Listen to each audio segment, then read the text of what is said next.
All right, we're in process, man. What's going on? What's up, yo? Welcome to the what is it, Brown Juice Barbershop? Brown Juice Barbershop. Yeah. Coming live to you from a basement in Philadelphia. How about you? All right, I'm on the top floor somewhere in New York City, East Village. Hey, now. Start it off. Get right into A it. little brown juice. Get right into it. Little libations, particularly for those right now. Exactly. That sounds beautiful, doesn't it? Yes, it does. Sounds beautiful, looks beautiful. It's that brown magic. Cheers, bro. Cheers, bro. Cheers. Mm-hmm. Drinking like grown people too. Yes. First of all, let's look at the fashion. Oh yeah, come on. Fashion. Peep it is the hashtag melanin. All right, that's beautiful. That's beautiful. Oh, sure. Well, you're killing it with the cut. Well, I'm trying to shout out this store called The Movement in Mount Airy. So I got this from over there. A couple of folks in the barbershop. It's great. Some of the legends, some of the greats. So yeah, it's beautiful. Mine is from a company. I think it's called Dayanu. Oh yeah. I saw them on Instagram, and they keep popping up, and I'm like, yo, this stuff is dope. And so I'm wearing it, and it works. Well, I'm glad you're wearing it because I keep seeing it all the time too. So now that I see it looks good, I'm gonna have to get a couple of things. Yeah. Great. This stuff is great. So you want to kick us off with that first, or you're the first prompt going to do questions? What you think? I think we should do a couple of prompts. I got some stuff that I wrote down just thinking about it. Okay. Because usually folks are always playing, particularly at the barbershop. You at the bar. First foremost, actually, I pulled something off my bookshelf. Really? So I'm notorious. I have a Black Power bookshelf, right? So it's all my stuff on it. You come down in the basement, that's the first thing you see a picture of a thinking man, and then you got all my books, right? So I've read a lot of those books, but there's also a lot of books that I've just purchased. They like eye candy. I haven't really gotten to them yet. People refer to it as the unlibrary because they're not read yet. But one of those books on there, which I think is fitting for today, is Cutting Along the Color Line. Nice. And it's really about Black barbers and barbershops in America, the role they played as entrepreneurs, as financing some of the major movements that we've seen, and still one of the best staples in our communities now, whether it's politically, economically. So I just wanted to put that out there before too, because that's a book I need to read during this time. Particularly if we're doing a Brown Juice Barbershop, that's something I got to do. I love it. The book's the foundation of us all, right? Yes, exactly. And this, like, if you have a lot of books too, particularly at this time, it's a good thing to have because you can feel like you're traveling. For those folks who are used to traveling, just pick up a book, see where it can take you. Can I tell you what I'm doing with my little girls in Philly? No. So I read about, when I first heard about Philadelphia shutting down the, when they cut schools out, schools were done, remote learning, but teachers in Philly could not teach public school children anything new. Wow. Because they were concerned about equity and justice. And with the places where we are, we have those moments of looking and it's like, I got real frustrated and said, this is ridiculous. And I got it. Their whole thinking was, we don't want children who don't have computers and access to wireless and digital and the like to fall behind. So nobody do anything. And now they have a program they're giving out Chromebooks. But I sat there and I looked at my sister's husband's granddaughter. She lives with them and she snuck out one day because, she's bored. She's sitting in the house and she doesn't understand all this stuff. She's a teenager. So they talked her down and calmed her down, like, you can't be sneaking out. And she went and sat with her friend. She wanted to go sit and talk to somebody. Imagine a teenager all of a sudden in school all day long and done with nothing to do except listen to my sister and her husband. That ain't enough. So I text her and said, because, these kids don't pick up the phone. I text her. I said, hey, check it out. Why don't you pick a few of your friends and I'm gonna, if their parents are okay with this, I'm gonna mail them a copy of Toni Morrison's Sula. Wow. And we're gonna read it together. Wow. And that's beautiful. Like, yeah, right. She's like, okay. And she did it. And we had our first lesson. I killed them. Like I said, read. I want you to read up to 1920. And I said, okay, read it. And then I sent them a list of questions. And they sent a hashtag back with the monkey with the hand over his eyes and the bloated friend, like, yo, Dre. And I was, that's right. We're gonna dig in. We're gonna dig in. That's what's up. And honestly, that first class was so, I call it a class. The first session we had was so beautiful. They were just digging in. And they came prepared, had my questions answered, had the books out. They told me they get on together on their phones and read it together. Wow. Come on, man. Wow. Beautiful, right? That is beautiful. Like, yeah, hats off to you for that, because, and that's something that folks will remember for the rest of their life. You know, they could read the same book inside school. Not going to be the same experience. No, because I'm digging in. I said to them, I said, let's talk about the bottom. Can you name any areas in the world that you know are like this area you're hearing about in this book? And they're like, well, actually in West Philly, they call it the bottom. I was like, boom. Wow. You know, and why is it like that? You know, and they're like, I don't know. And we got into the Federal Housing Act. I got into redlining. All kinds of these kids are not getting at school. It was powerful. My goodness, that sounds like a master class, honestly. Hey, I'm trying, man. Listen. Like, I don't know, man. It seems like you're doing more than trying. That's brilliant and beautiful, for sure. All right. Well, let's jump into some of these easier questions. You know, little debate toss-up topics to see where you at. Okay. First one. If you're thinking about all the TV you've watched growing up, right? Who is your favorite TV dad? Oh my gosh. Who's my favorite TV dad? It used to be someone else that we're not going to mention. Just breaks my heart.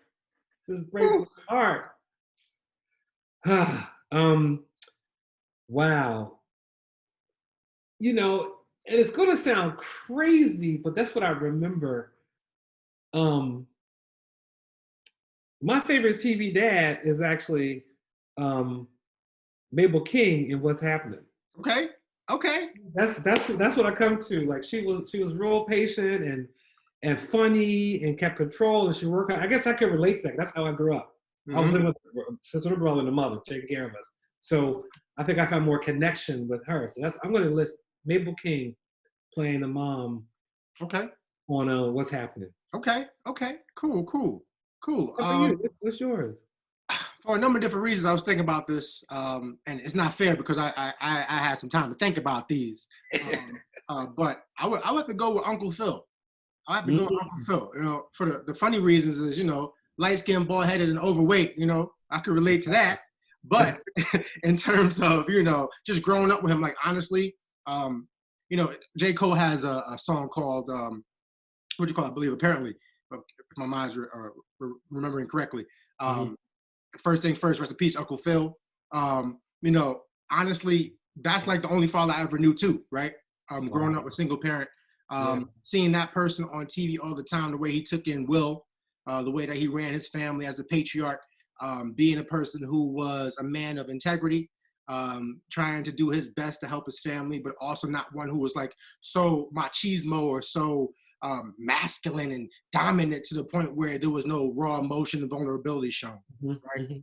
So I would say for me, it was him. It was just because he had the funny moments, you know, but he also had the very serious moments, and I really appreciated that. And I was reflecting. I was like, out of that show too, in terms of making intellectualism or, you know, ambition sexy in the Black community, I like that too.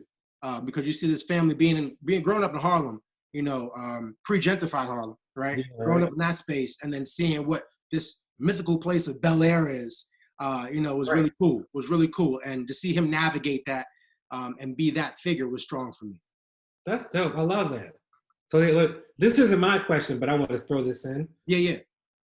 Light skin Aunt Viv or dark skin Aunt Viv? Dark skin. Hey! Hands down. Listen, honestly, for me, there's no comparison. There's no touching. Like, just completely. My goodness, 100%. Completely. Remember that woman? She did that dance and that. Yo, she killed it, and it's like, woo! She's like, when you talk about the epitome of Black excellence and beauty. Yeah. Exactly. So she held that down for sure. I'm with you on that one. Can't touch it. Yeah, this will be another conversation for another time, but. Will Smith beat my ass once in the streets of Philadelphia. Really? Yes. Yo, listen, I don't think people understand. Every single time I sit down and have a conversation with you, I'm so blessed, I get a new story. And I think you're going to run out. Or I think I've heard them all. But there's always a new story. I'm so appreciative. Wow, okay. I come from a line of Rios. I got stories. I'll tell you that with Short version, we're playing football on the street. He called me a hack, and I was like, I know hack. And he was bigger than me and older than me, and I got my ass beat on the street that day. I'll come back to that another time. Okay. So he's really a bad boy, huh? Exactly. Oh man, that's funny. Goodness. All right. Well, I can't wait to hear that story. All right. You ready for another one? Well, I got questions too. How do you want to do this? Go ahead. No. Let's go back and forth. All right. So this one I've thought about. So I've been thinking about this myself. But what have you learned about yourself during COVID-19 quarantine 2020? I'm gonna answer that question. Then I'm gonna flip it on you because I have a question here tailored specifically for you. Can't wait to hear the answer. Okay. But what have I learned about myself? So I was sharing with people at work. I was like, listen, to be honest with you, as a millennial who's introverted and don't have any kids, right? I think I'm uniquely prepared for this. However, I think that I've learned that I thought I knew what empathy was, but empathy goes a little bit deeper because empathy necessarily from your empathy, you can be empathetic or be an empath, but that has to bleed into compassion. And I know sometimes I might have empathy, but I don't necessarily have the compassion just because I'm like, that's not me. I'm not dealing with it. I'm good.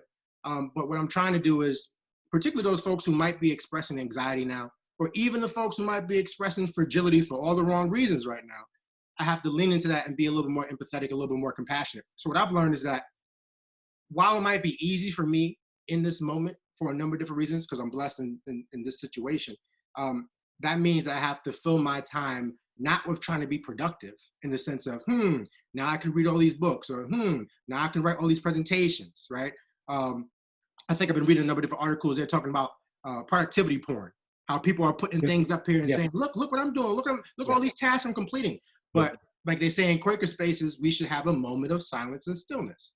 And what does that mean? So for my moments of silence and stillness, that means that I have to be better in areas that I thought I was good at, but I could be better. So whether that means making sure I'm being a better husband on a daily basis. Yes, we're quarantined in the same house, right? So now I have to make sure that, guess what? I'm on even more. I'm not the type of person who picks up the phone, let alone call. I might not even text folks. But now I have to make sure that I'm calling people. I've called my grandmother and my mother more in the past few weeks than I have in the past few years, honestly. Honestly, I'm not happy to say that, but that's just how I've been, and that's how I am. So what I've learned about myself is that even though I might think I don't need people the way that I feel, I do, because their relationship and who they are in my life and what they've done for me is important. So I have to continue to pour into those relationships and force them a little bit more so. And even if I might think I don't need them in the sense of, I'm good, I'm chilling, I'm kicking it, they might need to hear from me for a number of different reasons. And it's not just about me. So what it is really make me take a step back a little bit more so and zoom out more so to a point where I'm a private person. Doing stuff like this is not the best and easy for me, so to speak, but I like doing things like this to get outside my comfort zone, but also connect with other people. So I think what I'm learning more about myself is that I need to connect more. I need to reach out to people more. I need to stop making excuses such as, I'm tired, I'm introverted, I don't feel like doing it. I had a long day. My job is talking to people. I'm always on. I want to be off for a little bit. I've learned that piece. The other piece, though, which I say I've learned, is the importance of my faith even more so. Like just being a little bit more steadfast in my faith. My family and I, we do a Bible study every Thursday on a conference call. But this is called for me to do a little bit more so in terms of being in my word, reading a little bit more. And now there's no excuses, right? Before it's like, I don't have time. I have other things to read. You got the time now, bro. So it's on you. Same thing with like healthy eating. We're just going to go eat out right now because you got time now, bro. Go shop, get them groceries, get those recipes hooked up. Right. I don't really have time to work out. Nope. Actually, push yourself. So what I've learned is that I can stretch myself even further without feeling like I'm stretching myself if I step outside of my natural routine and step outside of myself as, I'm an introvert. I don't feel like doing it. I don't need to talk on the phone. I'm starting to find out, you know what? Maybe I should be a little bit more in touch with folks. Maybe I want to hear their voice. They want to hear mine. And I think this is a great opportunity for me to rekindle some relationships with people and just really get a chance to dig in. and have these conversations. Trying to think about anything else. I think that's the only thing that's on top of my mind now. But I think in general, what I've been reflecting about is what's necessary in life. What are the things and the people and the places I actually value? And yeah, I think just really what do I need on a daily basis to sustain me? And really what it comes down to is love, people who are close to me, intelligent and thoughtful conversations, laughing, watching art. I think the arts, I've learned so much about the importance of the arts right now. I think other people are learning that too. Being fortunate. So, I mean, those are a few things I'm learning about myself right now. And I'm sure I'm going to continue to learn some more. I'll be interested to know what my reflections will be like a month from now, 2 months from now, a year from now, to really see exactly what I learned about myself. That's beautiful, man. That's really beautiful. Thank you for sharing all that. Of course. And I mean, I haven't really thought about it at that grand of a scale. So thank you for that. But that's a segue for my question for you, though. So time passes, and this whole thing is behind us now, right? So we're looking into the future. Time passes, this whole thing's behind us. You're making a film about the impact of COVID-19. What's it called, and what's its focus? Oh my gosh.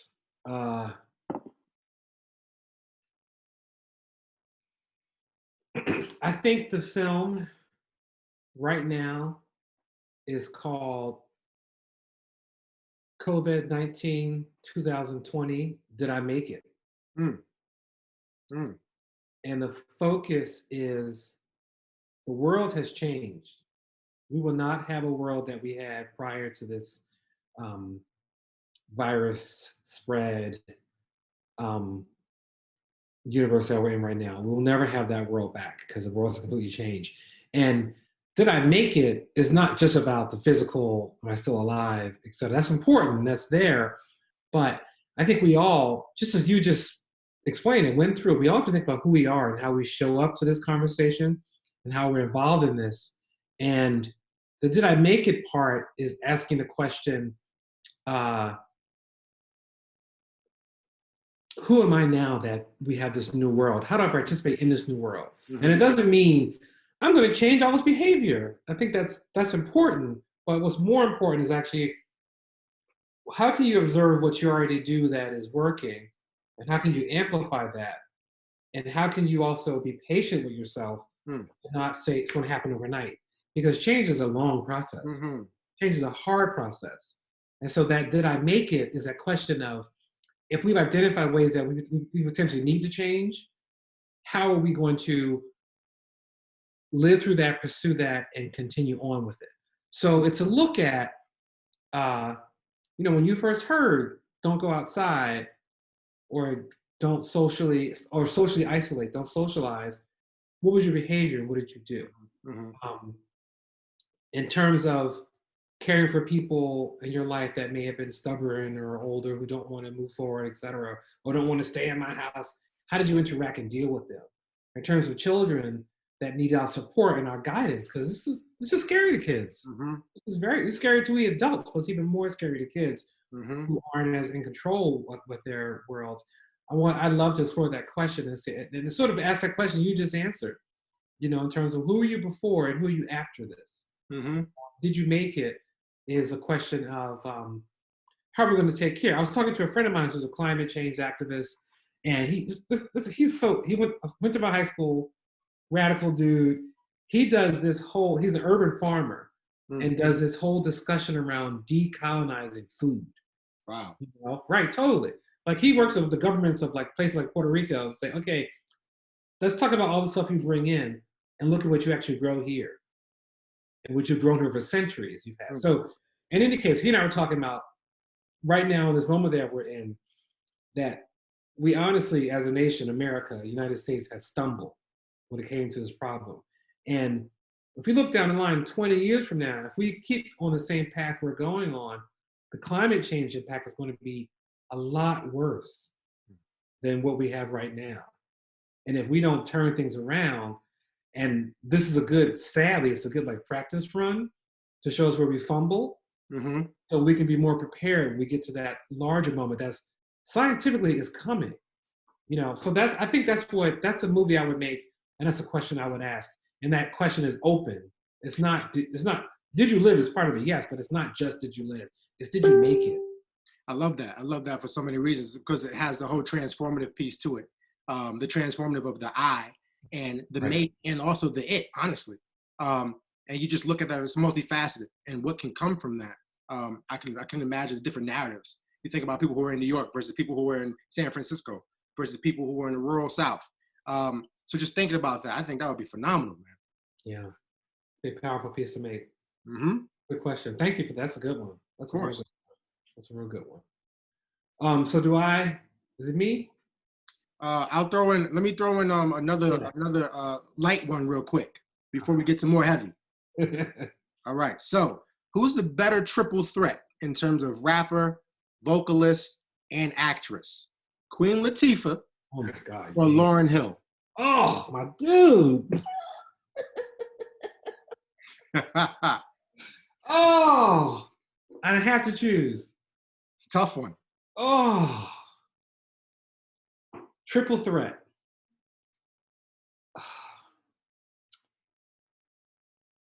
I gotta go on, because Lauryn was dope in Sister Act. Yes, she was. She was hilarious. She was. Like, when you look at it again, it's like, yo, who's this little girl who's like attitude and doing this? But beyond the videos, I don't know much more of her acting, mm-hmm. you know. Mm-hmm. And Queen Latifah, ranging from Bessie Smith to not set it up. What's the Set one? It Off. Talk about? Set it off. Mm-hmm. Cleo. Come on. Mm-hmm. Yeah, exactly. Even her like cheesy walk-ons and like some of these basketball movies. Yep. I got to give it to Queen because she had Living Color. Come on, not Living Color, Living Single. Yeah. Come on. In the 90s kind of world, I got, come on, like you got to give it to her. Like I love Lauryn. I think Lauryn has a great soul and is like deep and incredible. But I got to give it to Queen because her acting job, she's just done a whole lot more and been in it.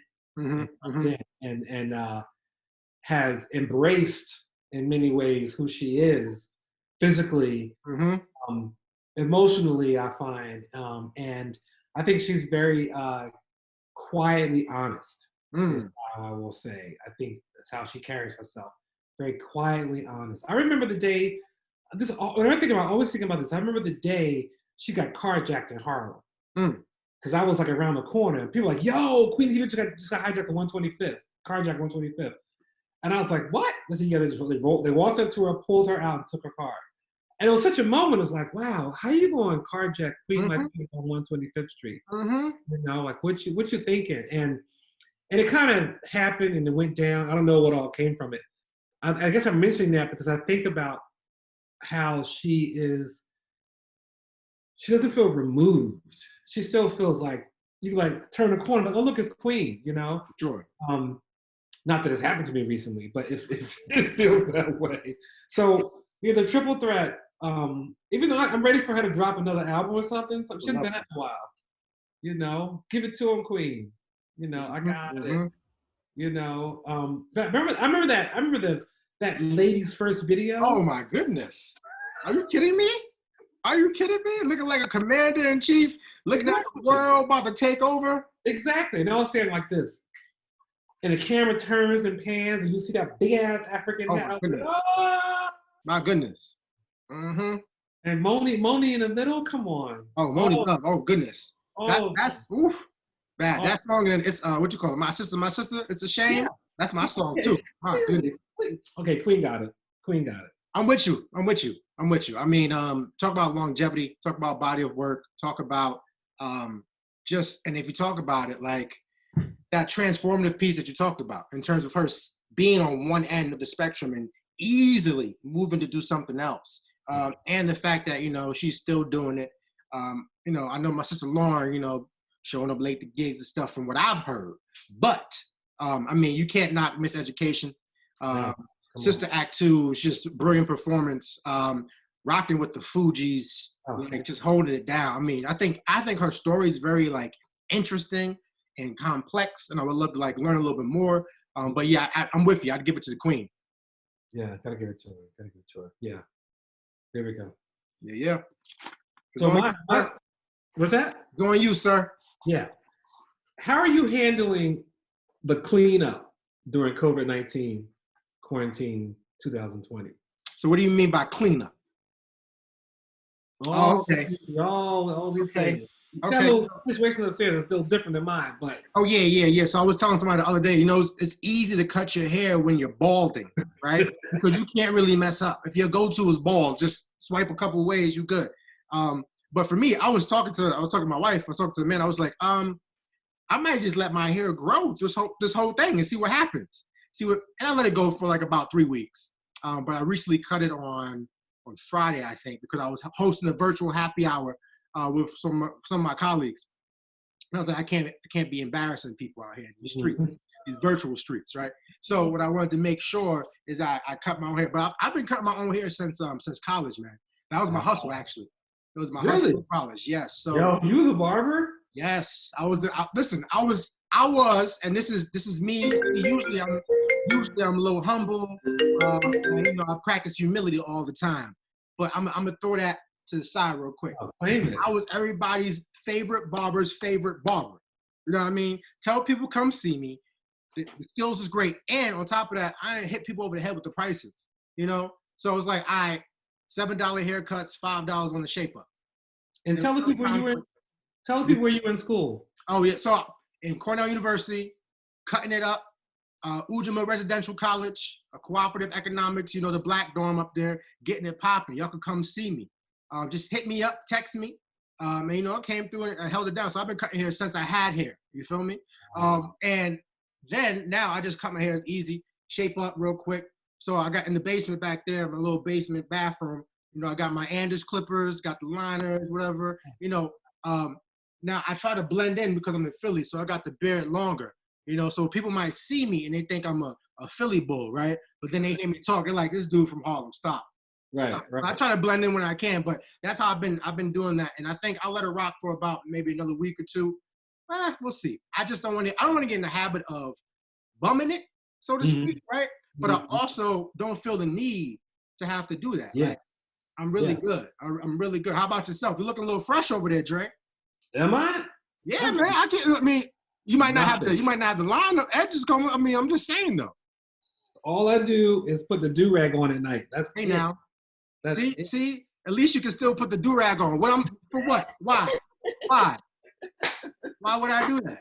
I ain't gonna lie though, like that headline used to be right here. And I'm like, what?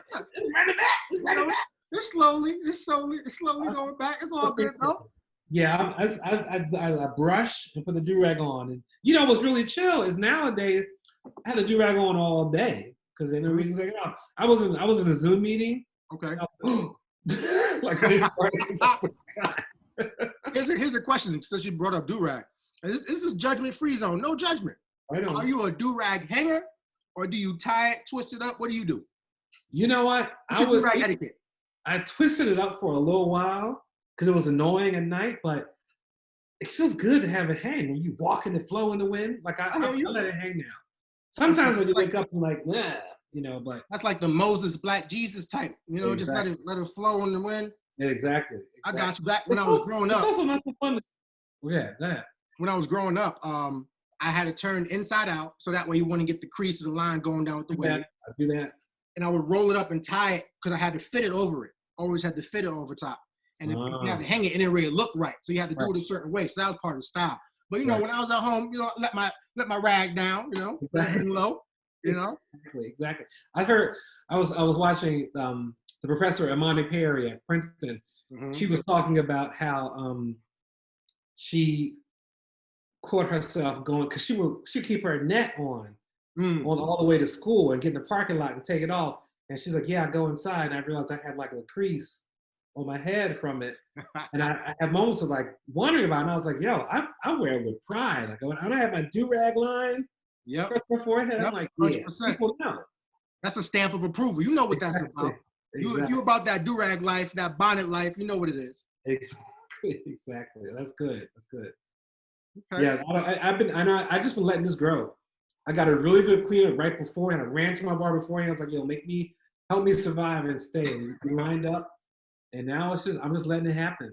They got these joints though. Like I've seen that people have been ordering off of Amazon. Like I can't remember. It's like a flow something. But you can like if you have your beard, you can put it a certain way. It's like a comb, and it sticks there, so that you can like give yourself a lineup without messing it up. I've seen that. I don't know if I trust that. Yeah, I don't know if I trust that either. That's because you'd be like, the whole thing fall off and zeke your whole face. Oh, you don't want that. But what I have been doing that I have some cousins in DC and they're kind of fancy, fancier than me. I'm not fancy. I'm very like soap, and they're like, oh, you gotta get the beard shampoo. And I was like, what? And I tried it. I was like, ooh. So now I got shampoo and oil. Hey, so see, I need to get some of that beard shampoo. What I've been using is, so my mother-in-law makes like coconut oil, like just from scratch. I've been using that. It makes it glow. But the problem is if it's cold outside, because the coconut oil and it's natural, it's going to get condensed and get all cloudy and fractured. So I can wear that like in the summertime or warm climates. Other than that, I have to get like some type of beard butter or something. Olive oil works too, but coconut oil has been the best though. Okay. Yeah. I see. Yeah, I've seen you times you be shining at certain moments. So let my soul glow, brother. You do. It's beautiful. It's beautiful. This is my glory right here. This is all I got. Got to hold on to it, make it work, You do. It's beautiful. It's beautiful. Appreciate it. That's great. All right. It's on you, right? Yeah. Right now in the world, what public figure do you need to school? Ooh, goodness. Oh, my goodness. Besides the obvious? Yeah. Because I don't think that much will come to class. What public figure do I need to school? Man, Okay, let's see. I'm thinking about all the different realms. I'm thinking about politics. I'm thinking about academia. If I can talk to a group of professional athletes, I would love to, because I think right now this is the time where, we're seeing that they're not given as much. Well, it reminds me of a book I read back in the day I think it was by William Roden, $40 Million Slaves. And really talking about how, you might get paid a lot of money, but look at the folks who are getting the money off of your backs, right? And seeing this point in time where folks are being asked to take pay cuts, are probably going to do 50% of their pay cut in the MPA, or they're asking them to do that. You see all these contract negotiations in the NFL, NBA, etc.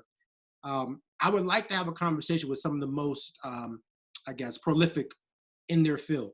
LeBron James, Chris Paul, Russell Wilson, Steph Curry, Kaepernick, get all of them around together and have a conversation, a round table where we can talk about what's next, right? Because if you are in charge of your own destiny, if you have your own league, what would look different for y'all right now? What would look different for the United States of America? Because a lot of people, that's their bread and butter. They just need to consume it. A lot of folks are really like, they're going through a withdrawal right now, right? Not being able to watch certain things. So realizing how much of an impact they have, I hope it opens their eyes to understand how much power they have and how they can use that power to not only their benefit, but to the benefit of the culture.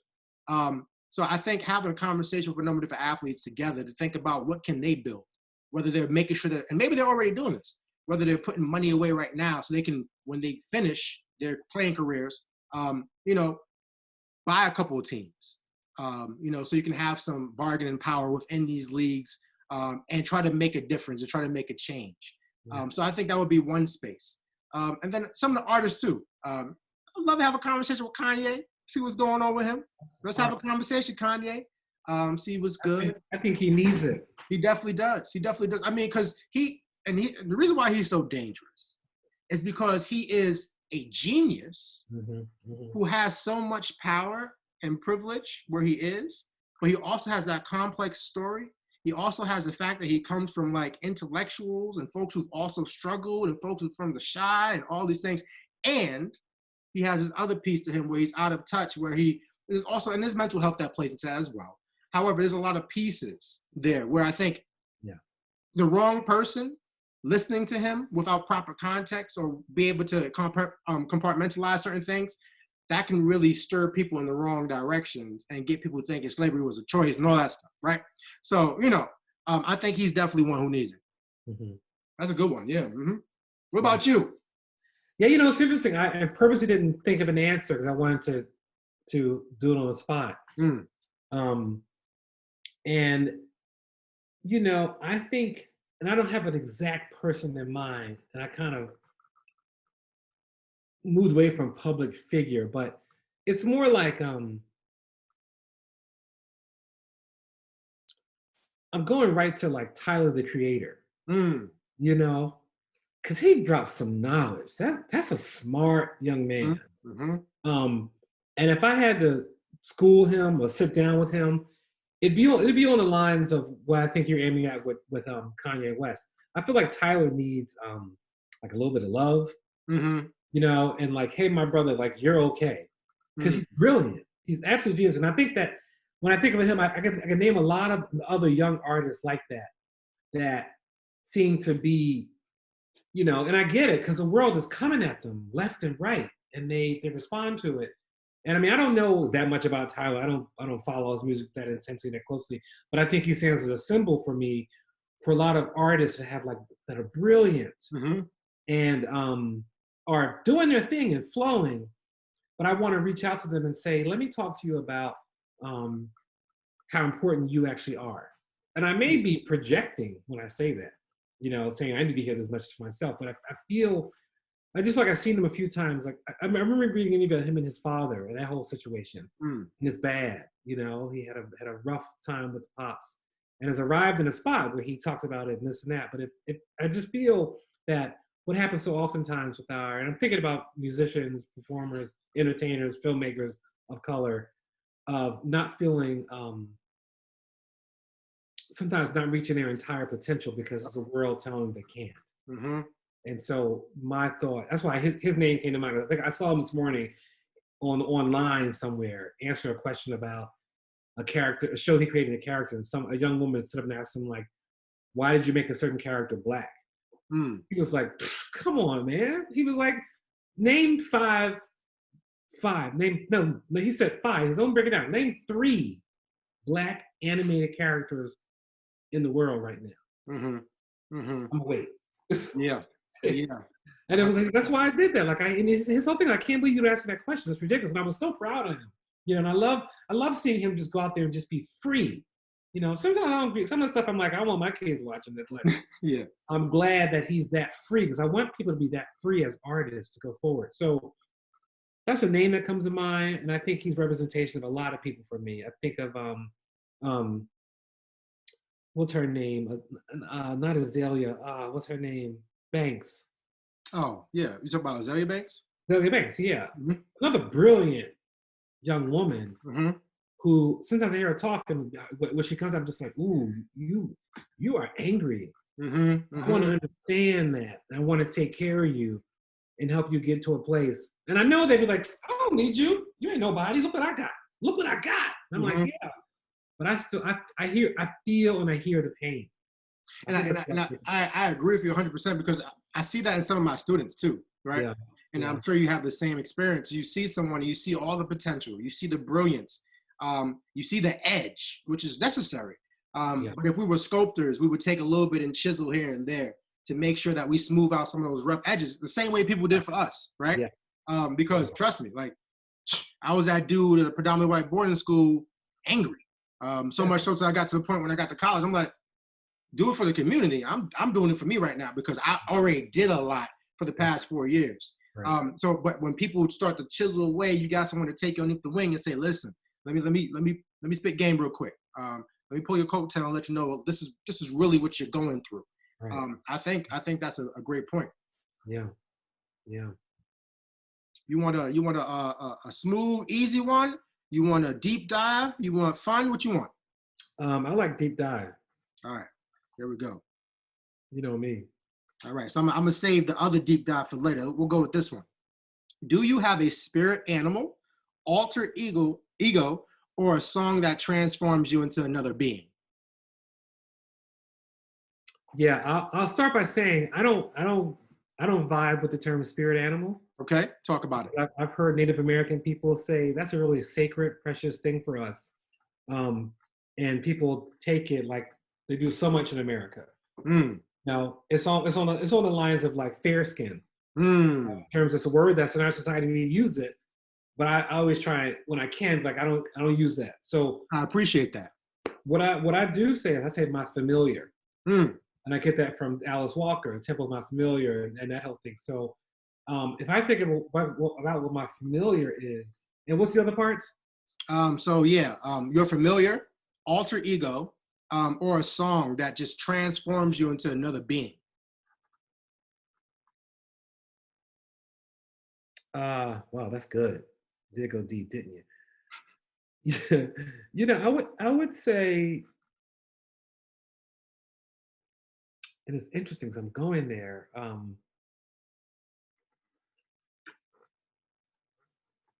My familiar, and this is going to be wild, is do you know Joan Armour Trading?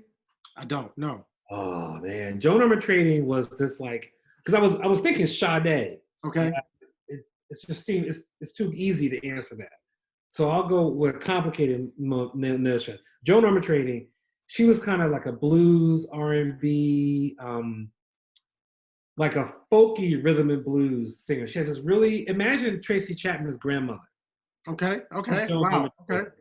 You know, and she was powerful, and she played a guitar and sang. Had this really great like Odetta, Nina Simone, Tracy Chapman, beautiful voice. And she never had like you don't know her because she was never mainstream in many places. And I heard her once in college, like some white kid was like, "Oh, you gotta check out Joan Armour Trading," and I was like, "What's this mess?" And I listened, and I was like, "Whoa!" You know, her music is beautiful. And I just really I like that and I think she's still around. She's just doing her thing, making music, and never concerned herself with like big pop music. She had her crowd in her world, and she worked in it. She also was a Black lesbian, you know, which is another realm in terms of music. I think folks get a little bit like, like I think about this growing up. I never heard Nina Simone in my house when I was little. That was just too radical for the church folks. You know, it makes you think about who are all the other people out there that were doing their thing I didn't know about that I discovered as I went on my own. Good point. You know, and so Joan Armour Trading was one of those people. So and she has this one song called "Make Love to Me." You know, and it's her, and it's real simple music. It's her, not simple. It's not electric. It's playing. It's her and a guitar and a little band. And it's such a beautiful song. It also takes me back to memories of college and being around folks and experiences. But I like that one because that's one you didn't know her. Yeah. You know. I think when you hear it, you'll be like, "Yo, this is kind of hot." Okay. You know, Joan Armour Trading is my answer, and her song, "Make Love to Me," is a good one. But I think that takes me somewhere else and helps me relax and calm down. And it's kind of funny because lately I've been playing Tina Turner, "I Don't Want to Fight" on repeat. Okay. That, but I can explain that. But that's been like one I've been playing again and again to take care of my little broken heart. But that's my answer for that. How about you? Yeah. Well, a few things. In terms of like my familiar piece, I heard this from Dick Gregory, but I don't know if he was the first person to say it. But he was talking about likening himself or likening movements or what we want to be. We should want to be like turtles. And the reason why he said we want to be like turtles is because we're hard on the outside, soft on the inside, and willing to stick our neck out for something. Nice. So that's what I've heard before. And you know that's been one of the things I've kind of embodied in the work that I do. You know, just trying to have that hard exterior, but also be soft on the inside and willing to stick my neck out. So that's one piece, just to liken myself to the turtle. And you know, been around for years upon years upon years. Right? Surviving everything. Right? They've been out here. The original warriors out here. Right. And in terms of songs, like honestly, genres transform me sometimes. But also, I think it's for me. I'm a seasonal person, so sometimes, like if I'm going through different seasons, or if I'm going through different things in my life, there might be certain genres, whether it's gospel that really transforms me, or there's some songs that just take me there. So me and my wife will always talk about the difference between praise and worship. I think she's more of a worship person. I'm more of a praise person. So I need that beat that gets me going. Sometimes I'll fall into the worship piece, or the praise piece. And then, sometimes, I like to, I watch shows like The Wire. I'm rewatching it now, I watch other shows and whatnot. And sometimes I feel like I'm on the block, you know what I mean? I mean, that's not my life. It was not my life. I was spared because I was a dude who was going to school and, the youngest of four, the only boy, now leave little man alone, have people looking out for me, etc. You're going to be something, whatever. But there are times when, certain song come on and, OT Genesis, go get the money, go get the money. I think I'm on the block. I think I'm on the block, you know what I mean? And I got to hit up every corner because rent's due. Right. So sometimes I might transform me into that.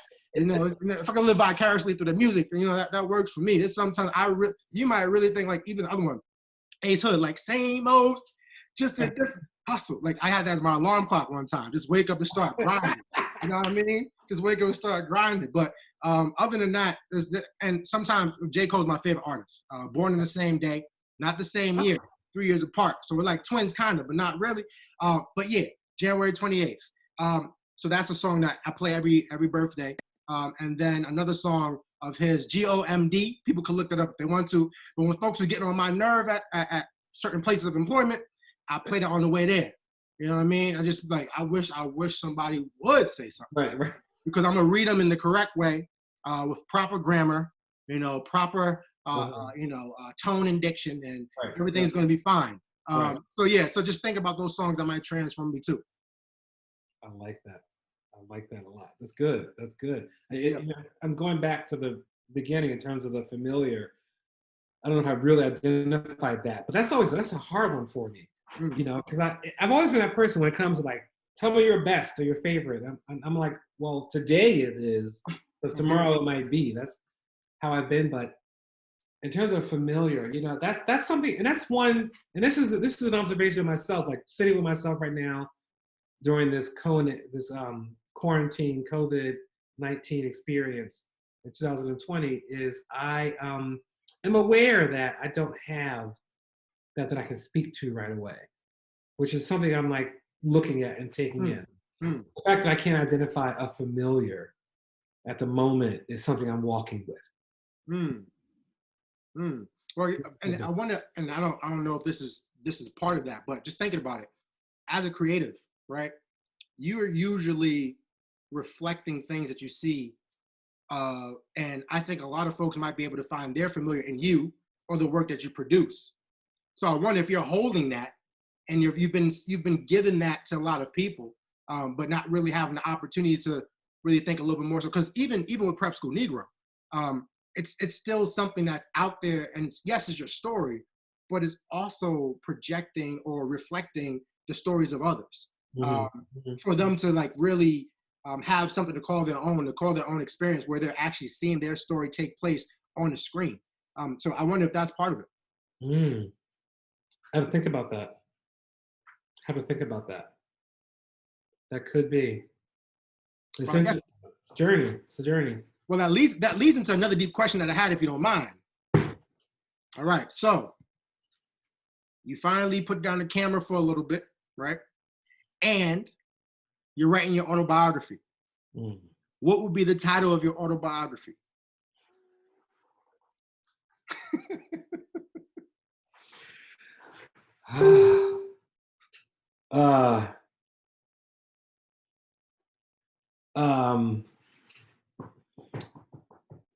It's funny because I used to, my fantasy in high school was that I would be sitting in a cafe and I see someone reading a book and I go, oh, what do you think of that book?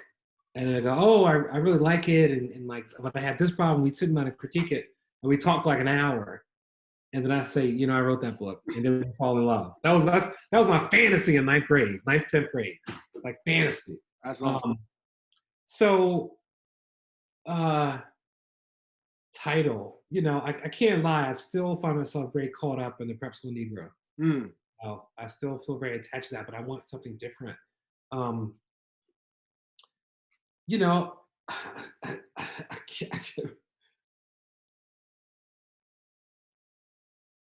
I think it would be today. It would be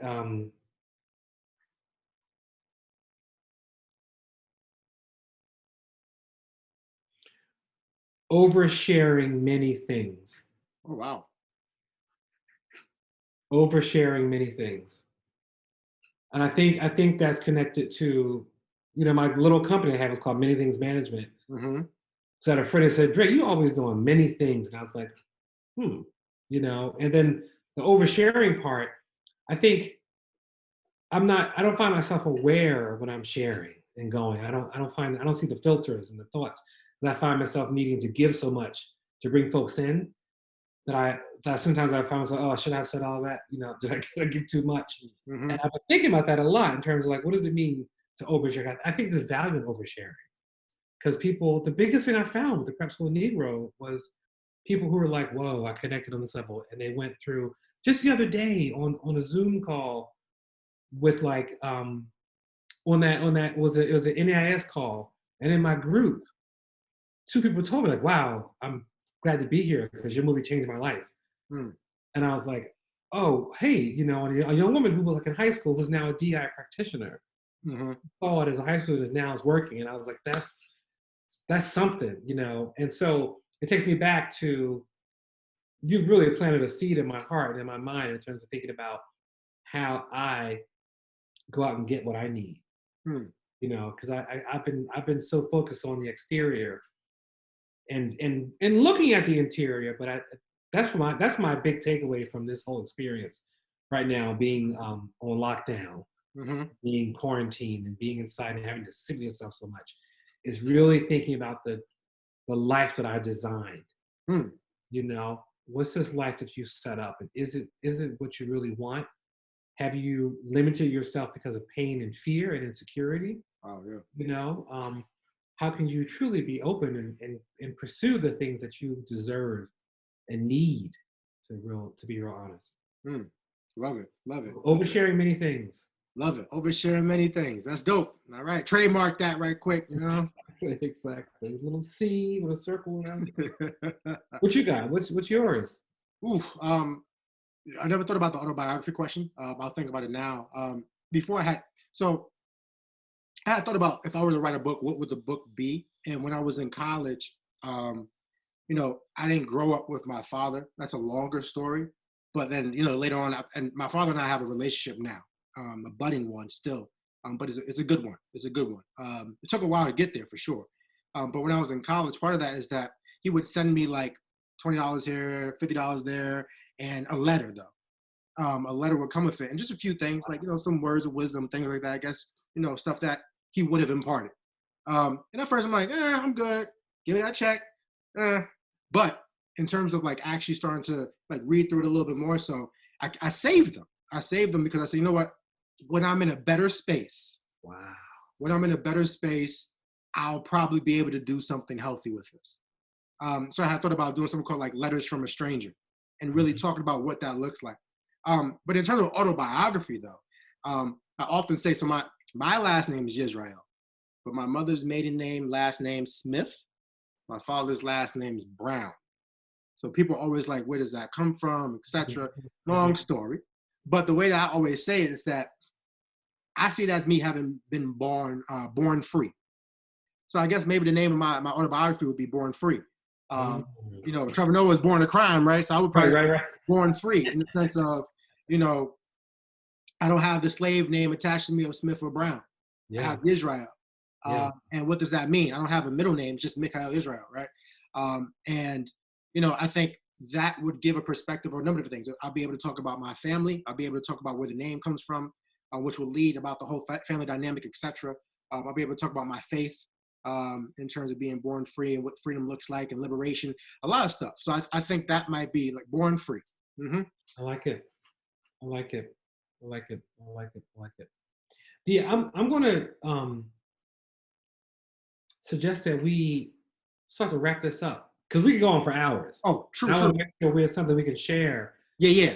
But I do want to go back and say one thing. Yes. And I'm really, Born Free is like running through my head. I really like that. I hope I didn't go, it's like I went too quickly away from it, but it's really good. My happiest moments in college were sitting outside on the floor waiting to go inside. We had Warren. Warren was a barber. And when he graduated, we all were like, we're happy, but you know, like Lauren's graduating. What we gonna do? Yes. But the happiest moments was sitting outside in line. All of us are all like jacked up. Because you know, we ain't had a ton of money, so we would wait till the last minute. But somebody was like, yo, you need to get that taken care of. Or you know you're going home. Mm-hmm. You know? And so we would sit outside. It was all the black boys on campus lined up right there at this door like this. We just sitting there talking and chilling. That was a beautiful moment outside of Lauren's room. Because you couldn't fit in the room. Once you get in, you could sit in, but for the most part, it was a line. It was so funny to see white people walk by like, what are y'all doing? You know? Like, how many you got? How many you got ahead of me? How many you got? Exactly. How many heads? Exactly. See, Warren was like, and this is pre-cell phone. Warren's like, don't leave. Because if you leave, you're done. You're right. You're right. Listen, that's a different time. Mm-hmm. Right. You get out of your seat and like it's a row of 5 guys and you get up. It's a wrap. It's a wrap. Everybody scoot over. You lost your spot in the queue. Yep. Legally. But those were somewhat, so that's another piece I really appreciate about you. Because that barber in college, in places like Cornell, isn't that what the Moosewood cooking food bookstore was? You know, Moosewood Cooking? I'm not familiar. Possibly, though. You probably know. I mean. It's there because I've been there. It's like the vegan spot, but that's like the hot spot, not the barbershop. Okay. Yeah. Listen. You're right about that. You're right about that. And it's like, you know, that was a space where we all just came together, talk shop. If somebody was struggling with a problem set, if someone knew about a certain professor, what courses they need to take, you know, just break bread pretty much. Great. It's so important. It's so important. I remember going there and like people just came and told, you need to get to know Warren. And I was like, who's Warren? He cuts hair. And I was like, you know, hey, it was like $5. It was the best. That's real. It's real. And a lot of folks don't understand. It's like when I was working in admissions, back in my high school, worked for the admissions and working at a Swarthmore too. Folks who look like me and you know, they got different questions. Where my baby going to eat? You know, and not get looked at and actually have food that they want to eat. Where my baby going to get their hair done? Right. I need to know these things. Other things that people might not ask because everyone can't go to Supercuts. Not everybody can't do it. I did that once. I know. And you only did it once for a reason. Like me too. So that's like last resort. Right. Last resort. I just wanted to see, and I was like, oh no. There's nothing super about this cut. No. I remember the moments with friends in college. Oh, we're going to the barbershop. I was like, oh, okay, I'll go with you. No. Because you just hanging with your boys, and then you get there. Nah, I'm good. Mm-hmm. Over here in the corner, I'm good. Real talk. Joe can't do nothing for me. Real talk. And it's funny because barbershop is just like any other type of community. So you always have different types of barbers. You have the barber who talks so much that you're going to be in the chair forever. You have the barber who don't talk at all. It's just strictly business. You have that person who has to take a lunch break every single time. Hold up, man. Look, put the McDonald's down, B. Just put it down for a little bit, right? I'm trying to get this Dark Caesar real quick. Right. Have you watched the show Atlanta? Yes. You saw the episode, right? Oh my God. I can relate, 100%. My goodness. Genius. Well, my dude, this is incredible. This is incredible. I appreciate you for saying let's do this, putting the battery in my back. It's always great to have a conversation with you. Even if it's virtual, it still feels loving. Got the Wakanda up here. Still feels so much love, so much affection. Really appreciate it, man. I hope all is well with you in New York. You know what I mean? Yeah. I see that this is the beginning. Let's we got a message, and we've been gifted with being critical thinkers, gifted with care and concern and passion, gifted with various platforms, and you know. I see this as a chance to help us and to help others. I need these conversations. Yes, sir. And I hope that folks who need it and pieces of it can get something out of it too. That's why I wanted to do it. And I mean, we've been talking about this for a minute, but the way we're here right now, because this morning I was like, yo, let's do it today. Yes. This wasn't like a planned out. It was talking. It was like, you know what? The spirit moved me. Let's go. Let's get it done. Let's get it done. And I'm so glad you did. So, cause like I said, you know, I'm that dude who's like, oh, yeah, sure. But I need somebody to. So I appreciate it. Yes. How about one last toast? One last toast, bro. All right. Beautiful. Till next time, it's the Brown Juice Barbershop. All right? Peace, everybody. Later, y'all. Awesome.